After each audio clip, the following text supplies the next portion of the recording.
So when I'm reporting identifying my property, I'm reporting them to somebody, and then somebody arbitrating all of this, kind of watching over to making sure I'm hitting all these benchmarks.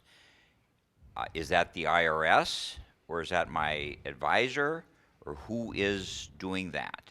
Who am I reporting all this stuff to?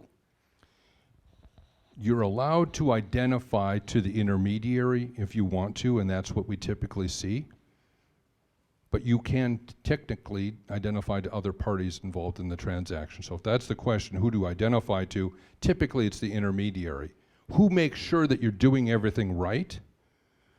You have to cowboy up right now and know that it's truly your responsibility to make sure you're doing it right. When you drive down the road, you need to stay in your lane or you might hit other cars.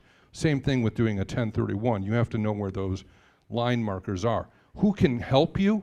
Your accountant, your tax attorney. The intermediary isn't really the responsible party for making sure that you stay in your lane. So who's making sure you're doing it right? I would say your accountant is probably ultimately the one that's going to sign your tax return as the tax preparer. And that's the person that you want to probably work with primarily to make sure you're in your lane. Does that answer your question? Yeah, thank you. Okay.